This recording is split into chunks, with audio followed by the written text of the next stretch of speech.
Magkakaroon po ng brownout sa ilang bahagi ng Maynila, Laguna at Quezon sa araw ng Linggo. Narito po ang mga apektadong lugar.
Sa mga nais makipag-ugnayan sa Responde, pakitext lang inyong buong pangalan, address at ang nilalaman na reklamo.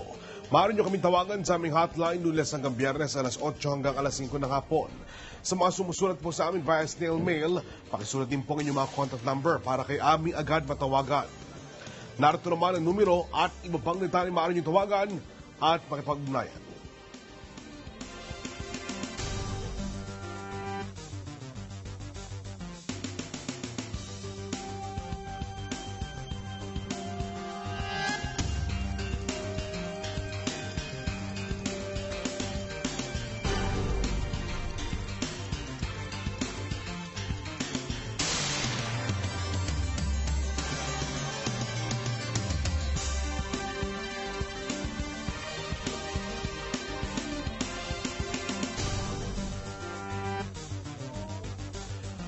Maaari po kayong magpadala ng mga video sa amin na gusto nyo yung reklamo, makaganapan man ito na nakafavorisyo sa inyo at gustong maaksyonan. At para mapanood ang aming mga previous episodes, ilike lang ang aming Facebook fan page, Responde Net 25. Advance happy birthday po kay Mrs. Teresita Quezada at happy viewing sa kanyang asawang si Rick Quezada, kapwa ng Tagumpay Rizal. Belated happy birthday kay Direk Arlene Catabuy. Happy birthday din sa aming cameraman na si Rex Galapate. Maraming salamat sa mag-asawang Ignacio Igne Manaog at Emmy Manaog ng ISSM Printers. Salamat din po kay Dr. Elaine Galvez at sa lahat ng bumubuo ng Galvez Clinic. Ang Responde, mapanood nyo Lunes, Miyerkules at Biyernes alas 5:30 ng hapon hanggang alas 6 ng gabi. Ang tangi po namin hangad, ang kayo matulungan, walang labis, walang kulang. Tugon, aksyon. Ngayon, ito ang Responde. Magandang gabi. Ako si Onin Miranda.